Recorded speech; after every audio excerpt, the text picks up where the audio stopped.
नमस्कार दोस्तों, स्वागत है आपका बुक साइंस चैनल पर। प्रारंभ करते हैं सेवा क्षेत्र चैप्टर नंबर 6 इकोनॉमिक सर्वे का। बहुत ही इंपॉर्टेंट है, प्रतियोगी परीक्षाओं में अक्सर इनसे क्वेश्चन आते रहते हैं। लास्ट तक बने रहें। इसके अलावा लाइक करें, सब्सक्राइब करें और शेयर करें वीडियो को, ठीक है। जीएसवीए के अंदर सेवा क्षेत्र का कितना योगदान है स्थिर कीमतों पर? इसका है 43.74% है, ठीक है। और प्रचलित कीमतों पर भी 43.74% है। और वृद्धि देखी जाए अगर स्थिर कीमतों पर तो वह हुई है लगभग 10%। और प्रचलित कीमतों पर देखें तो लगभग 17% की वृद्धि हुई है। ग्रोस स्टेट वैल्यू एडिशन अगर स्थिर कीमतों पर देखें तो 43.74% है। प्रचलित कीमतों पर देखें तो 43.74% है। और वृद्धि हुई है 17% की, ठीक है। फिर देखें इसके अंदर उप क्षेत्र, सेवा क्षेत्र के अंदर कौन कौन से उप क्षेत्र हैं? व्यापार, होटल और जलपान गृह, इनका कितना योगदान है? इनका योगदान है लगभग 27% का, ठीक है। और स्थावर संपदा जैसे कि रियल एस्टेट या फिर आवास है, इनका कितना योगदान है? लगभग 24% का इनका योगदान है। परिवहन, भंडारण और संचार, इनका कितना योगदान है? और इनका योगदान है लगभग 25%, ठीक है क्या? ये आप एक बार चेक कर लेना इसका, ठीक है क्या? इसका मैं आपको बाद में बता दूंगा कितना है। और अन्य अगर देखा जाए तो इनका है लगभग 19% का। और पब्लिक एडमिनिस्ट्रेशन का है 7% का योगदान, ठीक है। तो इसके अंदर कितने क्षेत्र आते हैं? 1 2 3 4 5 5 क्षेत्र उप क्षेत्र हैं किसके अंदर? सेवा क्षेत्र के अंदर। व्यापार, होटल और जलपान का 27%, स्थावर संपदा और रियल एस्टेट जैसे कि आवास वगैरह उसका कितना योगदान है? 24% है। अन्य का 19% है। और पब्लिक एडमिनिस्ट्रेशन का कितना है? 7% का योगदान है। और इसके अलावा अगर सर्वाधिक वृद्धि देखें तो है पब्लिक एडमिनिस्ट्रेशन के अंदर सर्वाधिक वृद्धि हुई है वर्ष 2021-22 के अंदर, ठीक है क्या? और फिर चलते हैं पर्यटन 2022 के अंदर कितने पर्यटन आए थे टोटल राजस्थान के अंदर? तो लगभग 986 लाख पर्यटन आए थे राजस्थान के अंदर। विदेशी पर्यटन कितने आए थे इसके अंदर से? 3 लाख विदेशी पर्यटन आए थे। और 983 लाख कहां से आए थे? देशी पर्यटन आए थे, ठीक है क्या? टोटल कितने आए थे? 986 लाख, देशी आए थे 983, विदेशी कितने आए थे? 3 लाख पर्यटन आए थे। फिर है राजस्थान फिल्म पर्यटन प्रोत्साहन योजना, कब आई थी यह आई थी 18 अप्रैल 2022 को। क्या प्रावधान है इसके अंदर? इसके अंदर यह प्रावधान है कि अगर कोई कंपनी या फिर कोई मूवी बनाता है राजस्थान के अंदर तो उसको जितनी लागत होगी उसका 15% दे दिया जाएगा या फिर 2 करोड़ रुपए दिए जाएंगे। जो भी इनमें से कम होगा ना वह दे दिया जाएगा। किसके अंदर? राजस्थान फिल्म पर्यटन प्रोत्साहन योजना 18 अप्रैल 2022 को आई थी। राजस्थान ग्रामीण पर्यटन योजना, राजस्थान ग्रामीण पर्यटन योजना कब आई थी? यह आई थी 30 नवंबर 2022 को, ठीक है क्या? ग्रामीण क्षेत्र के अंदर पर्यटन इकाइयां डेवलप करने के लिए इसके अंदर क्या है कि कम से कम 2000 वर्ग मीटर स्क्वायर, ठीक है क्या? वर्ग मीटर कम से कम होना चाहिए। और मैक्सिमम कितना कर सकते हैं? 2 हेक्टेयर जमीन पर पर्यटन इकाई कोई भी किसान या फिर कोई डेवलप कर सकता है। और इसके अंदर और क्या है? राजस्थान ग्रामीण पर्यटन योजना के अंदर 25 लाख रुपए तक 25 लाख रुपए तक 9% 25 लाख तक अगर कोई ऋण लेता है तो उस पर 9% तक अनुदान सरकार द्वारा दिया जाता है। और अगर कोई 1 करोड़ रुपए इन्वेस्ट करता है, कितने? 1 करोड़ रुपए क्षेत्र में इन्वेस्ट करता है तो उसको 10 वर्षों तक कितना? 100% एसजीएसटी का पुनर्भरण होगा। तो राजस्थान ग्रामीण पर्यटन योजना 30 नवंबर 2022 कम से कम कितनी? 2000 वर्ग मीटर और अधिकतम कितनी? 2 हेक्टेयर जमीन पर पर्यटन इकाई कोई भी डेवलप कर सकता है। 25 लाख के ऋण पर 9% का अनुदान सरकार देगी। अगर कोई 1 करोड़ रुपए की इकाई डेवलप करता है तो 10 वर्षों के लिए 100% एसजीएसटी में पुनर्भरण होगा। फिर है पर्यटन विकास कोष। पर्यटन विकास कोष पहले राजस्थान के अंदर कितना था? 500 करोड़ का था, ठीक है। 2022 में इसको कितना कर दिया गया, 2022 में इसको कर दिया गया 1000 करोड़ का। और बजट घोषणा 2023 और 24 के अंदर क्या बोला गया है, इसको कितना कर दिया जाएगा, इसको कर दिया जाएगा 1500 करोड़ का। ठीक है, किसको, पर्यटन विकास कोष को 1500 करोड़ का कर दिया जाएगा। और 2022 के अंदर इसे 1000 करोड़ का है वर्तमान में अगर पूछ रहे तो पर्यटन विकास कोष। ठीक है, फिर है राजस्थान डोमेस्टिक ट्रेवल मार्ट, यह 7-8 अक्टूबर 2022 को कहां पे हुआ, जयपुर में हुआ था। Rajasthan domestic travel mart Jaipur के अंदर हुआ था 7-8 अक्टूबर 2022 को। ठीक है क्या, और फिर है बजट घोषणा 23-24 के अंदर वागड़ सर्किट कहां पर बनाने का कहा गया, बांसवाड़ा और डूंगरपुर के अंदर। ठीक है, वागड़ सर्किट, बांसवाड़ा, डूंगरपुर। जियो हेरिटेज पर्यटन स्थल कहां पर डेवलप करने का बोला गया, यह है रामगढ़ पर्यटन। ठीक है, रामगढ़ क्रेटर, रामगढ़ क्रेटर 12 के अंदर क्या, जियो हेरिटेज पर्यटन स्थल। और वागड़ सर्किट बांसवाड़ा डूंगरपुर के अंदर। फिर है heritage destination in India silver award, Rajasthan के 2 दुर्गों को मिला है। कौन कौन से हैं, एक तो है कुंभलगढ़, कौन सा है, कुंभलगढ़, और दूसरा कौन सा है, चित्तौड़गढ़। कौन सा अवार्ड मिला है, heritage destination in India silver award मिला है कुंभलगढ़ और चित्तौड़गढ़ को। फिर है राजस्थान पर्यटन ऐप जो कि 27 सितंबर 2022 को लॉन्च हुआ। कौन सा, राजस्थान पर्यटन ऐप।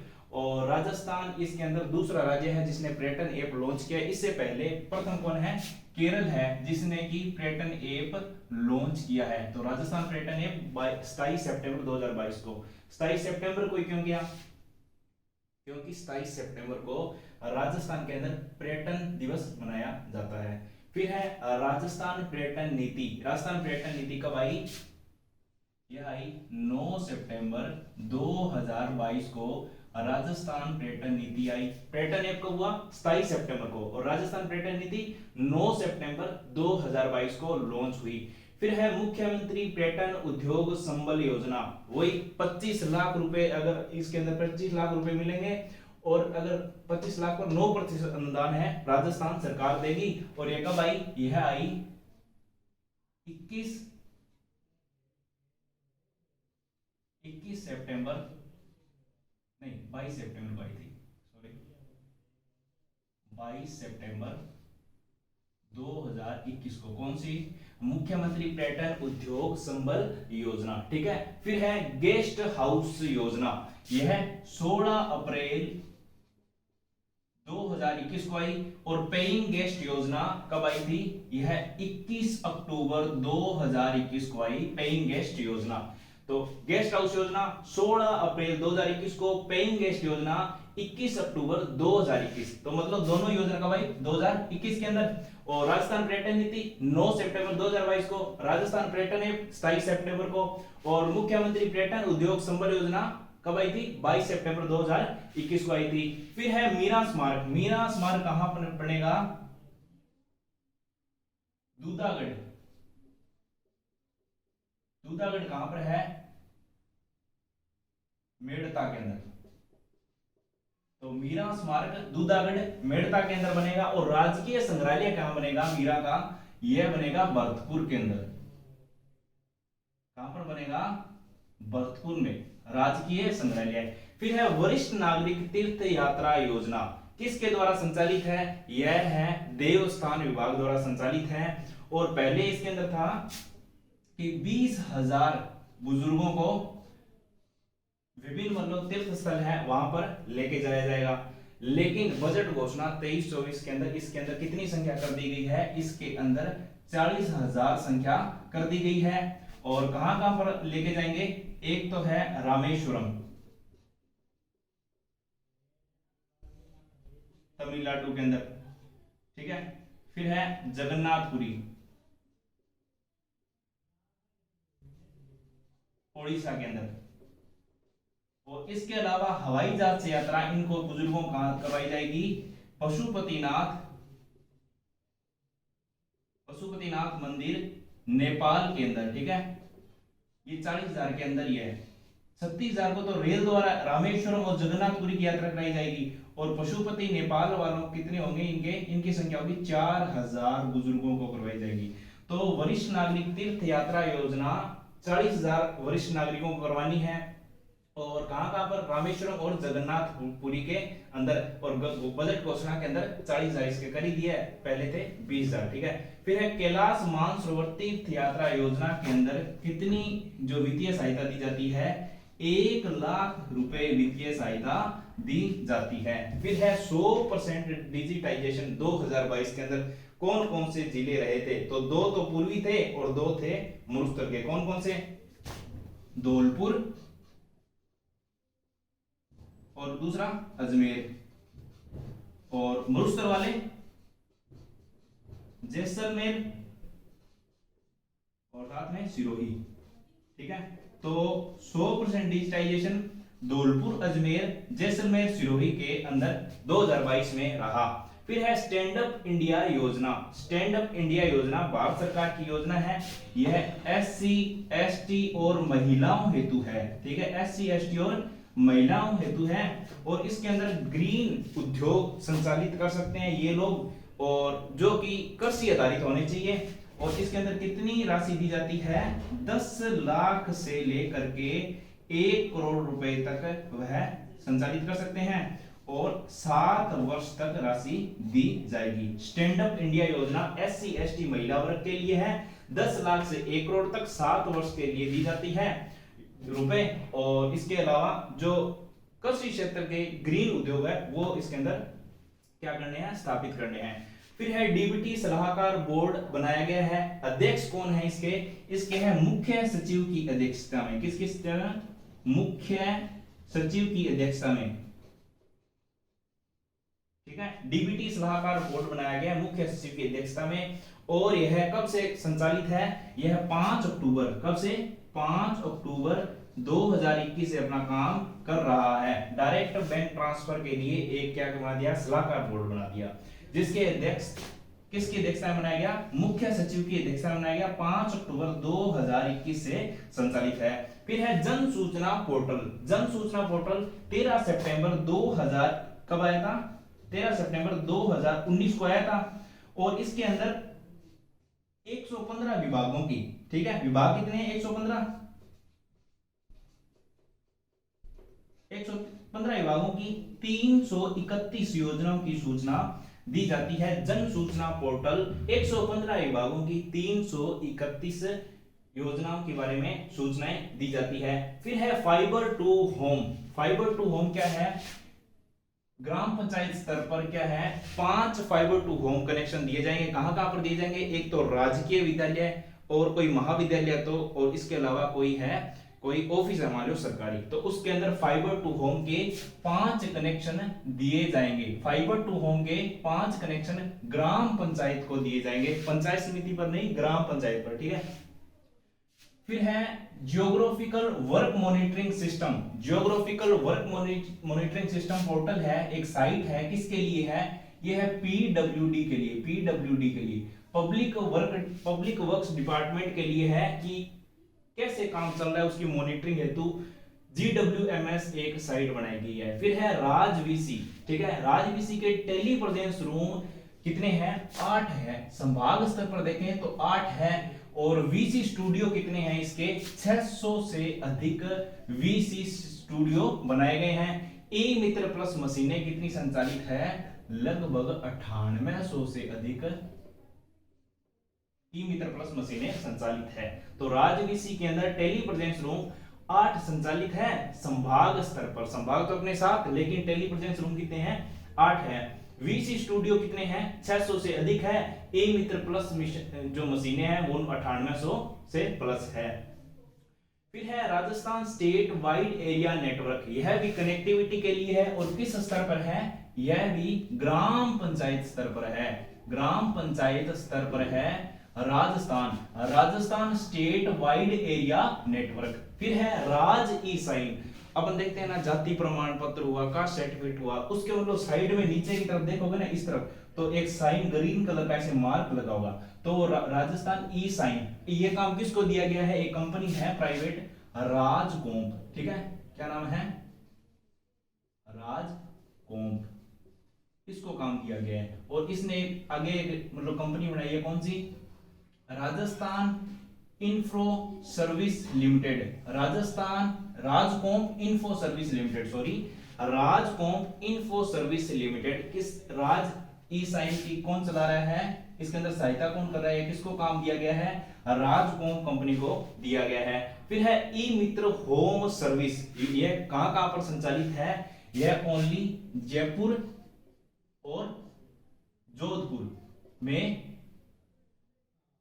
संचालित है ई मित्र होम सर्विस। और कब से संचालित है?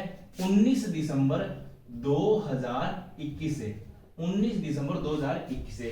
फिर है आई फैक्ट, आई फैक्ट क्या चीज है?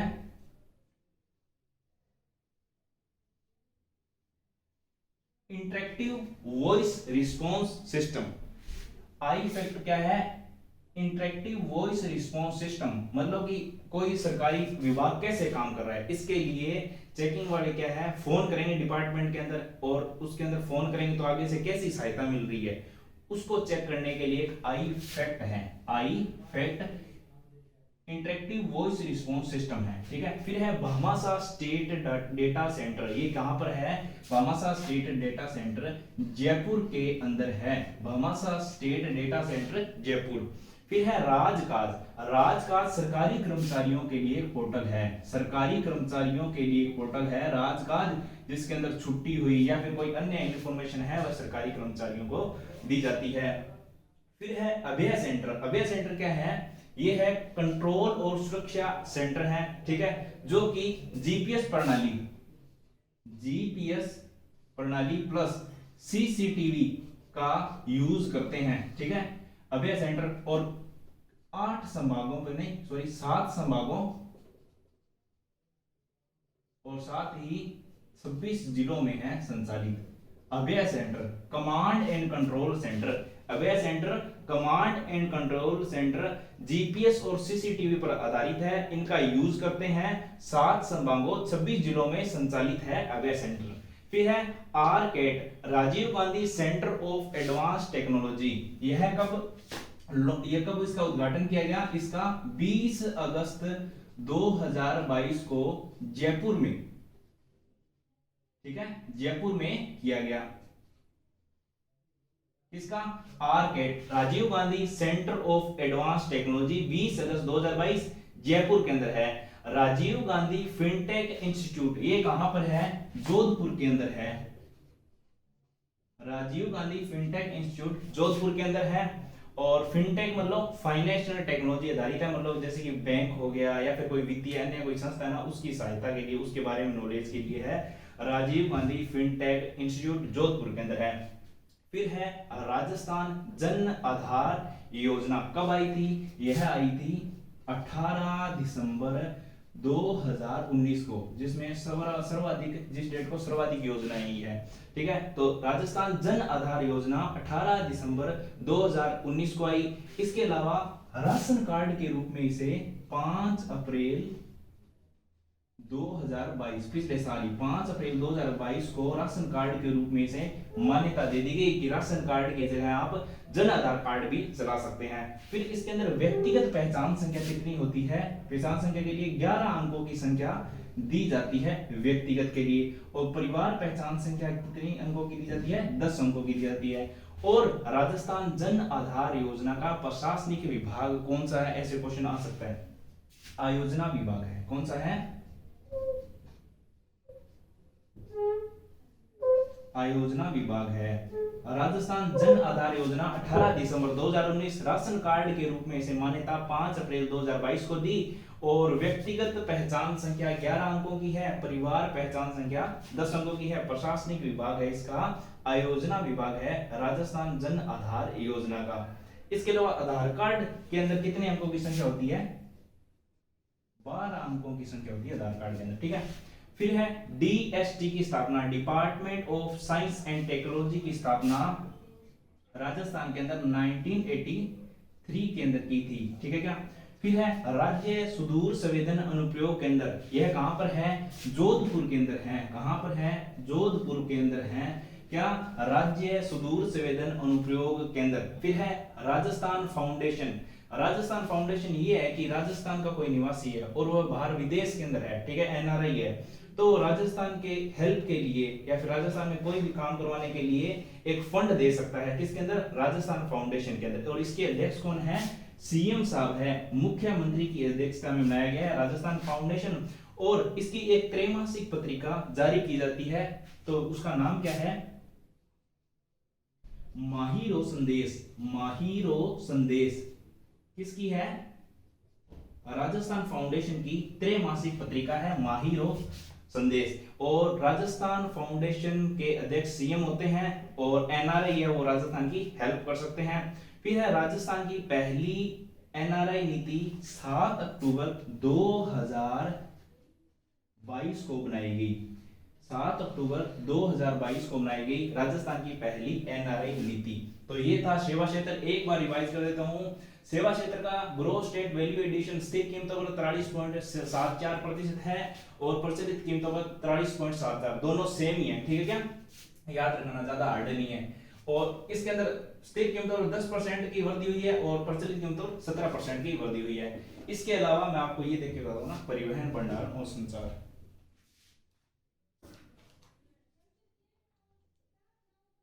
इसका 11% है, सॉरी 11% है, इसका कितना है, 11% है। और पब्लिक एडमिनिस्ट्रेशन में सर्वाधिक हुई है। तो आप तो ये याद रखना, व्यापार होटल के अंदर 27% है, स्थावर संपदा के अंदर 24% और सर्वाधिक वृद्धि किसके अंदर हुई है, पब्लिक एडमिनिस्ट्रेशन के अंदर, और इसका कितना योगदान है, 7% है। फिर है पर्यटन, 986 लाख पर्यटन आए, 983 देशी थे, 3 लाख पर्यटन अपने थे विदेशी, ठीक है।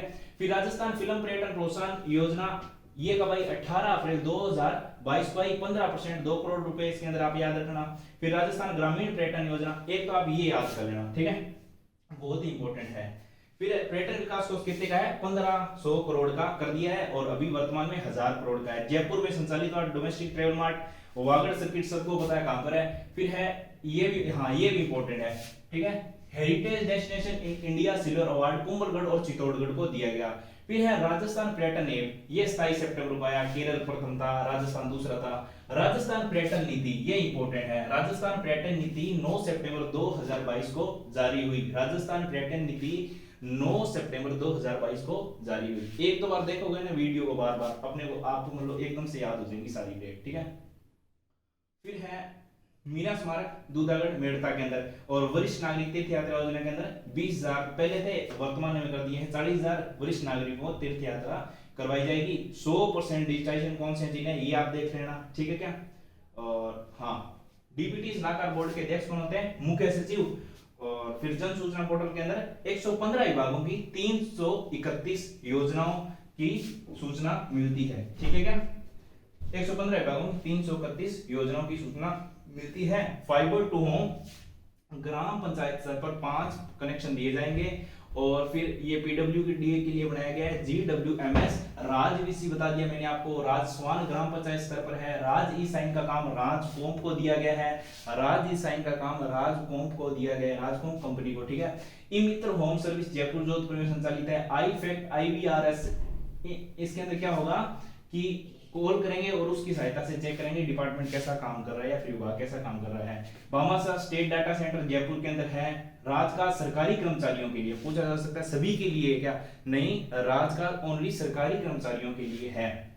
फिर अभय सेंटर जिला स्तर पर 26 संचालित है और संभाग स्तर पर 7 संचालित है। जीपीएस और सीसीटीवी का यूज करते हैं, ठीक है। कमांड एंड कंट्रोल सेंटर उनको ही कहते हैं अभय सेंटर, ठीक है। राजीव गांधी फिनटेक इंस्टीट्यूट जोधपुर के अंदर है। राजस्थान जन आधार योजना मेंस की दृष्टि से भी काफी इंपॉर्टेंट है। 18 दिसंबर 2019 को आई। राशन कार्ड के रूप में 5 अप्रैल 2022 को इसे स्वीकार कर लिया गया। और व्यक्तिगत पहचान 11, पारिवारिक 10, ठीक है। प्रशासनिक विभाग कौन सा है, ये क्वेश्चन पूछा जा सकता है। आयोजना विभाग इसका प्रशासनिक विभाग है। Department of science and technology की स्थापना 1983 के अंदर की गई। राजस्थान सुदूर संवेदन अनुप्रयोग केंद्र, सॉरी राज्य सुदूर संवेदन अनुप्रयोग केंद्र जोधपुर के अंदर है। राजस्थान फाउंडेशन के अध्यक्ष सीएम होते हैं। त्रैमासिक पत्रिका इसकी माहिर संदेश है। राजस्थान की पहली एनआरए नीति 7 अक्टूबर 2022 को आई। ठीक है दोस्तों, धन्यवाद। एक बार और देखें आप इस वीडियो को और डेट को ढंग से आप पढ़ें इनको और इसके शॉर्ट नोट्स बना लें और एक दो बार पढ़ोगे आपको याद हो जाएंगे। ठीक है दोस्तों, लाइक करें, सब्सक्राइब करें। धन्यवाद दोस्तों।